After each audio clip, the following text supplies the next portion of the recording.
Good morning everyone, I am Megha Tyagi and this is a lecture of D Pharmacy second year holding the subject of pharmaceutics and today we will start the topic powders।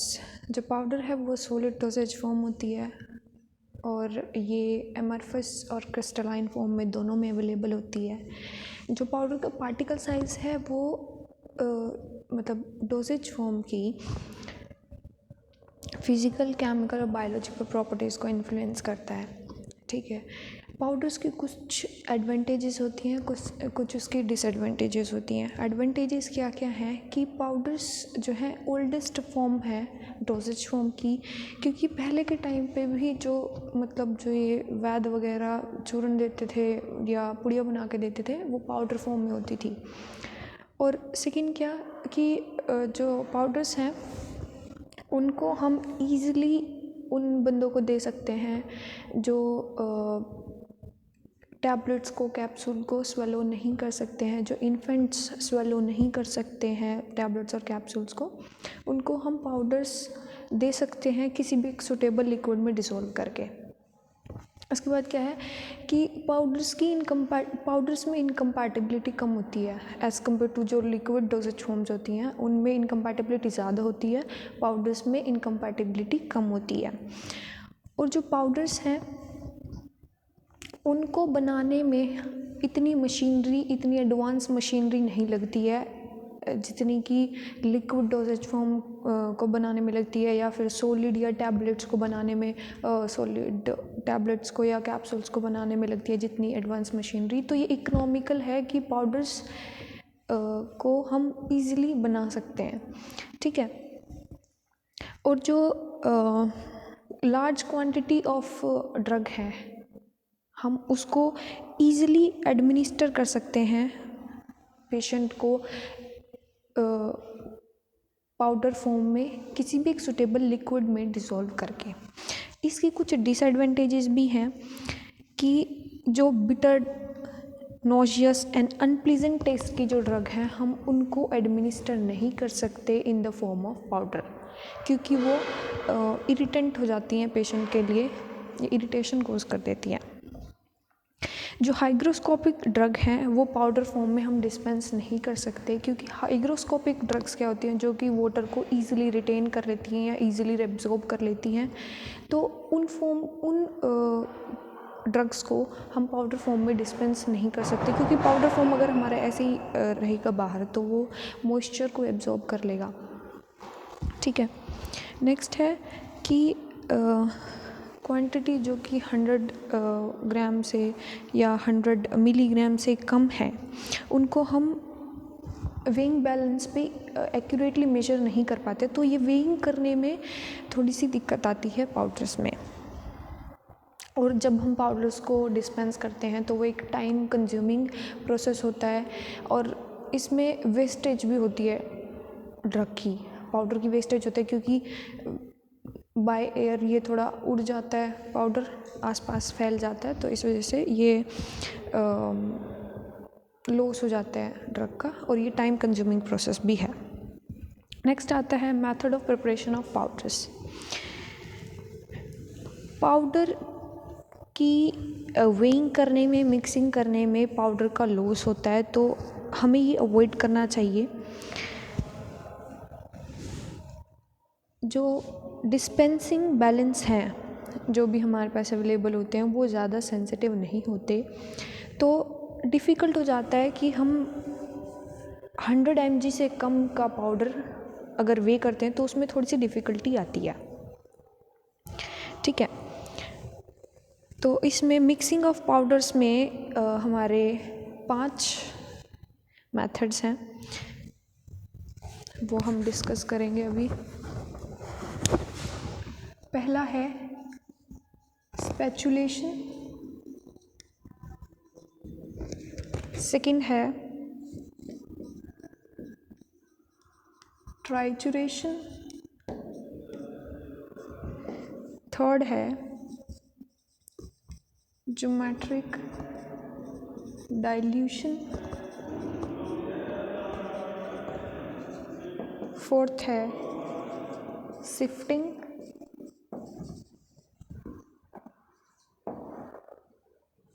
And fifth है tumbling. जो पहला है स्पैचुलेशन। स्पैचुलेशन में हम spatula का use करके generally powder को mix कर देते हैं। स्पैचुला एक स्पून टाइप होती है जो लैब्स में रखी होती है, इस तरीके की बनी होती है ये, इस तरीके की स्पैचुला होती है। तो इसमें हम स्पैचुला की हेल्प से पाउडर्स को मिक्स करते हैं एक पोर्सलिन टाइल पे। पोर्सलिन टाइल क्या होती है कि ये क्ले से बनी होती है, जैसे हमारे घरों में कप होते हैं, चाय के कप, वो सब पोर्सलिन से बने होते हैं। तो वो उसी क्ले की एक टाइल होती है, लैब्स में अवेलेबल होती है, जिसके ऊपर हम पाउडर को रखेंगे और स्पैचुला की फॉर्म से उसको मिक्स कर देंगे। ठीक है, इसमें क्या होता है कि कौन कौन से पाउडर्स को हम इसमें मिक्स कर सकते हैं। अगर हमें स्मॉल अमाउंट ऑफ पाउडर को अगर मिक्स करना है तो हम इसमें स्पैचुलेशन की हेल्प से इसको मिक्स कर सकते हैं। सेकंड, जो सॉलिड सब्सटेंसेस अगर इजीली लिक्विफाई हो जाते हैं, जो इजीली मॉइस्चर को एब्जॉर्ब कर लेते हैं, तो उनको हम इसमें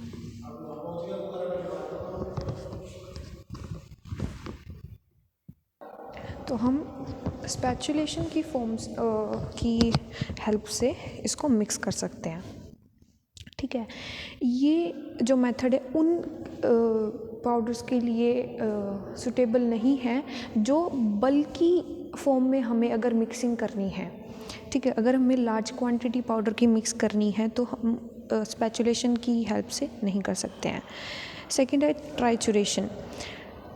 ट्राइचुरेशन क्या होता है कि मिक्सिंग के साथ साथ अगर हम पार्टिकल साइज़ को भी रिड्यूस कर देते हैं तो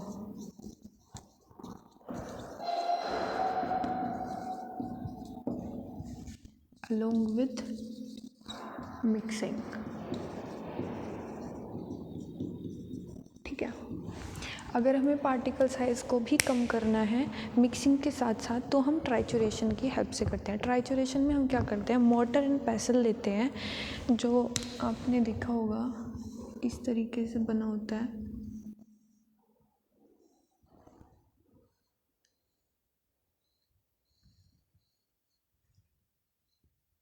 ये मोटर एंड पेसल होता है। ये मोटर एंड पेसल जो नॉर्मली लैब्स में अवेलेबल होता है वो पोर्सलिन का बना होता है, लेकिन ग्लास का भी अवेलेबल होता है मोटर एंड पेसल। तो नॉर्मली हम पोर्सलिन का यूज़ करते हैं क्योंकि इसका जो अंदर का सरफेस होता है वो रफ़ होता है, तो ईज़िली अगर मतलब रफ़ सरफेस होगा तो ईज़िली पार्टिकल साइज़ जो है रिड्यूस हो जाएगा। लेकिन अगर हम ग्लास का यूज़ करते हैं तो इसको ग्लास वाले मोटर पेसल को क्लीन करना इजी हो जाता है। इसमें रफ़ सरफेस में कई बार पाउडर जो है वो फंस जाता है और उसको हम इजीली निकाल नहीं पाते, तो इसलिए हम ग्लास का यूज़ करते हैं। ठीक है, नेक्स्ट आता है ज्योमेट्रिक डाइल्यूशन। ज्योमेट्रिक डाइल्यूशन में क्या करते हैं कि हम मान लो हमारे पास 100 मिलीग्राम कोई भी ड्रग है। ठीक है,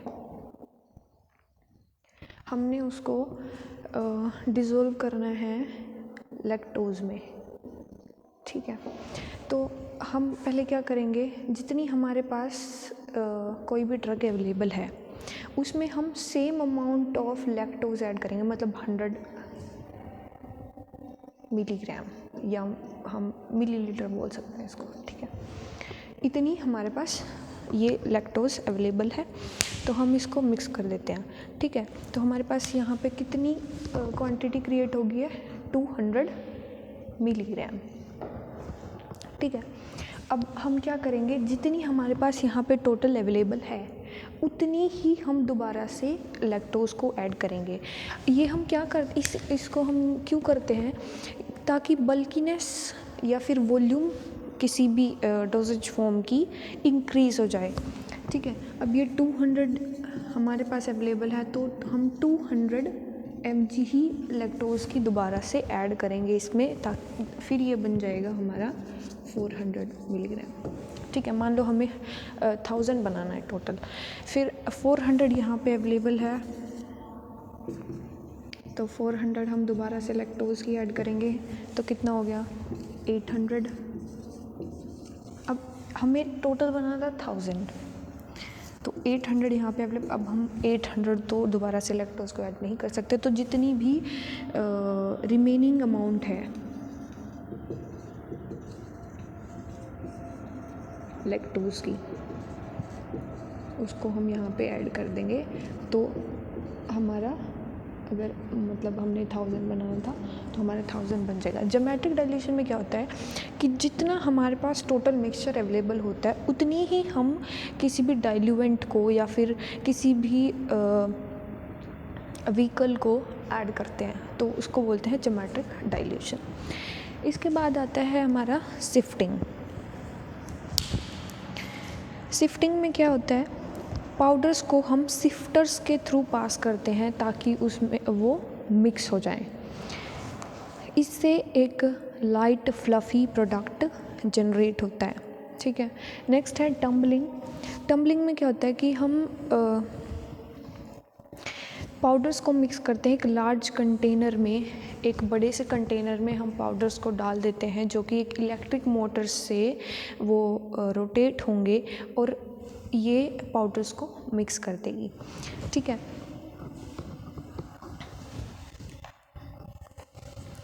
नेक्स्ट आता है पैकिंग ऑफ पाउडर्स। पाउडर्स को हम पेपर में रैप करते हैं।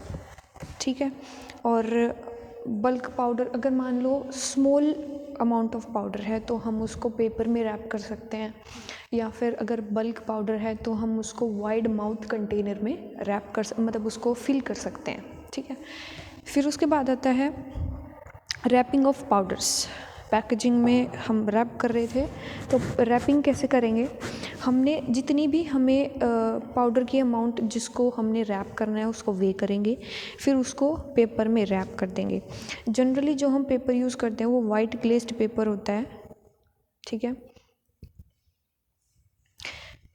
नेक्स्ट आता है डबल रैपिंग। ये तो था सिंगल रैपिंग कि हमने पाउडर डाला और रैप कर दिया। डबल रैपिंग हम कब करते हैं, अगर हमारा जो पाउडर है वो वोलेटाइल है, हाइग्रोस्कोपिक है, डेलिक्वेसेंट है, तो हम डबल रैपिंग करते हैं। इसमें हम एक वैक्स पेपर को यूज़ करते हैं डबल रैपिंग करने के लिए। ठीक है, next is labelling.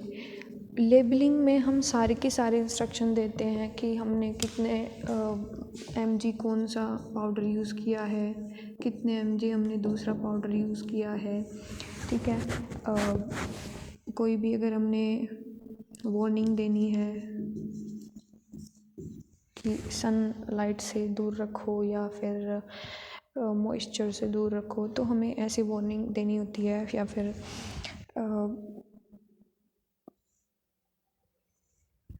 Dose as per the prescription. तो ऐसे हमने सारी लेबलिंग देनी होती है। ठीक है, उसमें मैन्युफैक्चरर का नाम सब कुछ। Next is the classification of powders.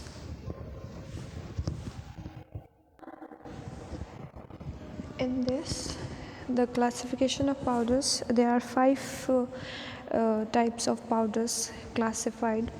The first one is bulk powder for internal use. Next is bulk powder for external use, simple and compound powder for internal use, powder enclosed in sachet and capsules. Next is compressed powders or tablets. First is the bulk powder for internal use. जब अगर powder bulk form में available है तो उसके अंदर कुछ मतलब बहुत सारी डोजेज फॉर्म होती है।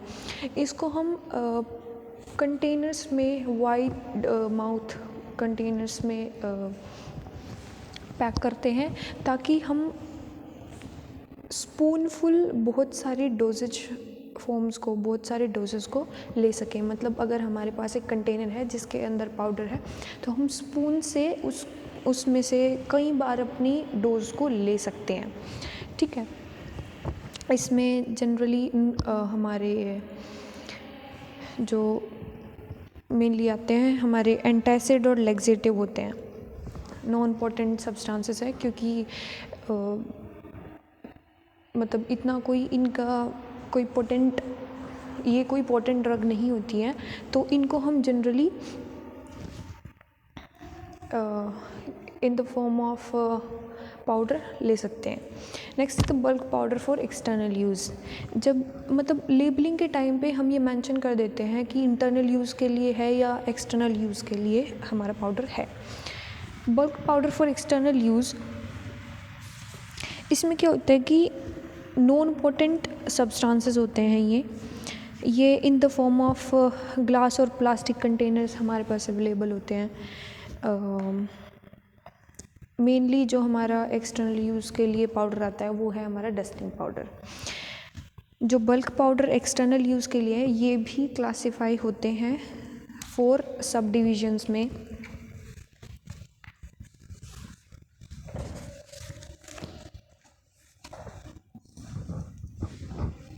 डस्टिंग पाउडर,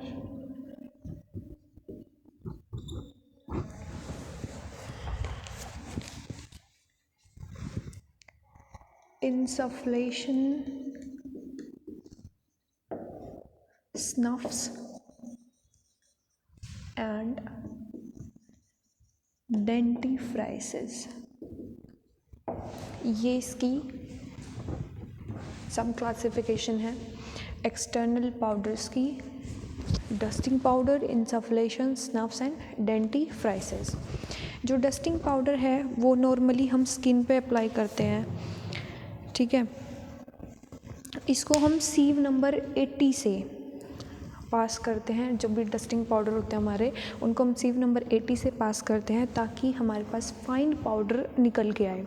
अब जो डस्टिंग पाउडर है उसको भी हम 2 सब क्लासिफिकेशन में डिवाइड करते हैं, मेडिकल एंड सर्जिकल। जो मेडिकल डस्टिंग पाउडर है वो नॉर्मली हम जैसे हमने स्किन पे अप्लाई करने हैं तो वो हमारा मेडिकल डस्टिंग पाउडर है, ठीक है। जो सर्जिकल डस्टिंग पाउडर है, जो भी हमारी मतलब सर्जरी के टाइम पे मान लो अम्बिलिकल कॉर्ड है, ठीक है, इन्फेंट की अम्बिलिकल कॉर्ड है, उसको उस टाइम पे मतलब जब वो अम्बिलिकल कॉर्ड को कट करते हैं तो वो वहाँ पे सर्जिकल डस्टिंग पाउडर हम लोग यूज़ करते हैं, ठीक है। और मेडिकल डस्टिंग पाउडर नॉर्मली हम कोई भी इन्फेक्शन है हमारी बॉडी पे, फंगल इन्फेक्शन है, ठीक है, रैशेस हैं, तो उसको ठीक करने के लिए हम मेडिकल डस्टिंग पाउडर्स का यूज़ करते हैं। जो मेडिकल डस्टिंग पाउडर है वो किसी भी पैथोजन से फ्री होना चाहिए, किसी भी बैक्टीरियल कंटेमिनेशन से, माइक्रोबियल कंटेमिनेशन से फ्री होना चाहिए।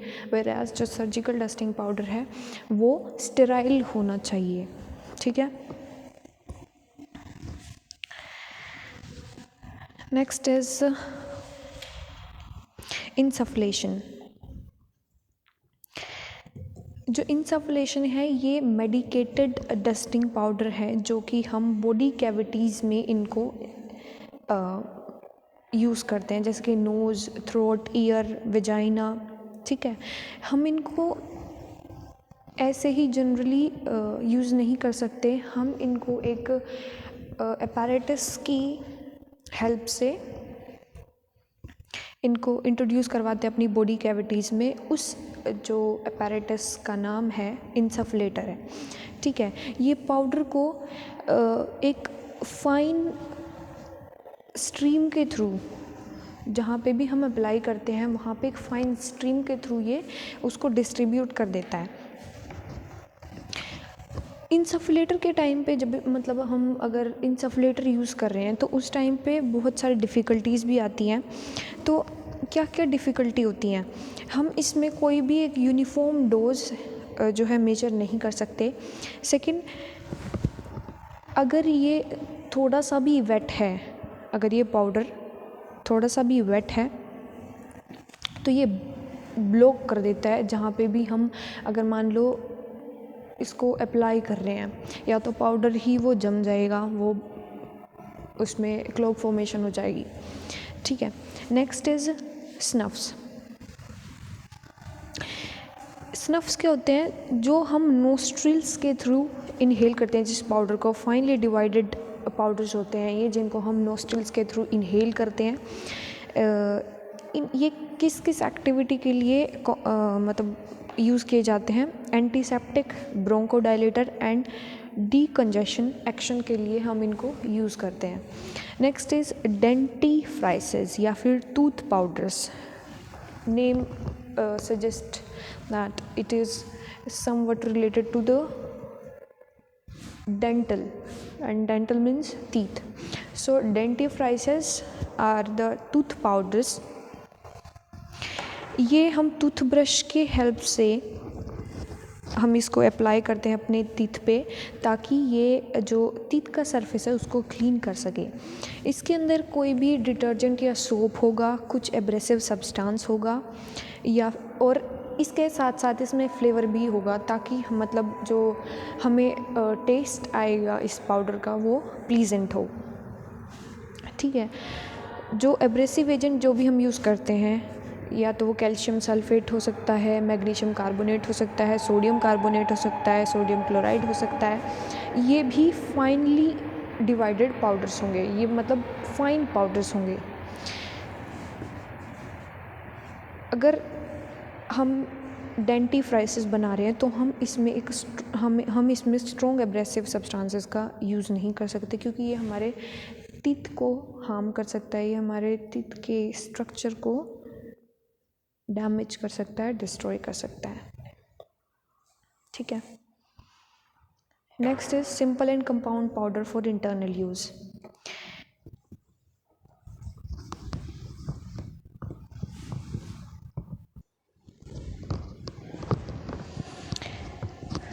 इसके अंदर क्या होता है, सिंपल और कंपाउंड पाउडर्स के अंदर क्या होता है कि इसमें हम हर इंडिविजुअल डोज को एक पेपर के अंदर एनक्लोज करेंगे, उसमें रैप करेंगे। अब एक तो है सिंपल पाउडर, दूसरा है कंपाउंड पाउडर। जो सिंपल पाउडर है उसके अंदर सिर्फ एक इंग्रेडिएंट होगा, चाहे वो क्रिस्टलाइन हो या अमरफस हो। अगर पाउडर क्रिस्टलाइन है तो उसको हम फाइन पाउडर में रिड्यूस करेंगे, उसके पार्टिकल साइज़ को कम करेंगे, रिड्यूस करेंगे उसको, फिर हम पाउडर को वे करेंगे और उसको different number of dosage forms में, मतलब into a number of dosage form हम उसको डिवाइड कर देंगे, और हम उन डोजेस को एक इंडिविजुअल पेपर में रैप करेंगे, मतलब उसमें से हम इंडिविजुअल डोज बना देंगे।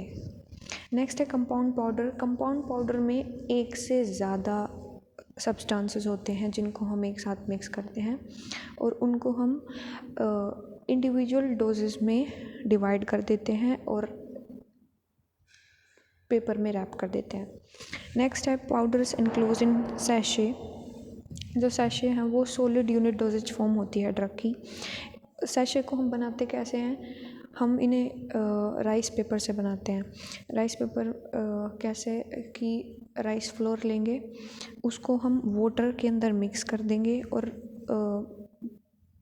दो हॉट पॉलिश्ड रिवॉल्विंग सिलेंडर्स के थ्रू पास करेंगे, तो जो वाटर है वो इवेपोरेट हो जाएगा और एक वेफर शीट बन जाएगी। ठीक है, सैशे को हम वेफर कैप्सूल भी बोलते हैं। और जो सैशे हम यूज़ करते हैं उनको हम नोजियस या डिसएग्रीगेबल पाउडर्स को एनक्लोज करने के लिए यूज़ किए जाते हैं ये। ठीक है, सैशे के एडवांटेजेस क्या होते हैं, इनको हम ईज़िली बना देते हैं, सैशे को ईज़िली प्रिपेयर कर सकते हैं, तो इसमें कोई भी कॉम्प्लिकेटेड मशीनरी की रिक्वायरमेंट नहीं होती है। सेकंड, जो सैशे है वो ईज़िली डिसइंटीग्रेट हो जाते हैं स्टमक में, और जो ड्रग है वो ईज़िली डिस्पेंस कर सकते हैं हम सैशे में। डिसएडवांटेजेस भी हैं इसके कुछ, स्वेलो करने से पहले हम इसको सॉफ्टन करेंगे, उसको मुलायम करेंगे। सेकेंड वन इज़ ये ईज़िली डैमेज हो जाते हैं। जो एनक्लोज्ड ड्रग है उसको ये प्रोटेक्ट नहीं कर सकते लाइट या मॉइस्चर से। अगर मतलब सैशे का जो शेल है वो फ्रेजाइल है तो ड्रग कंटेंट को हम कंप्रेस नहीं कर सकते सैशे में।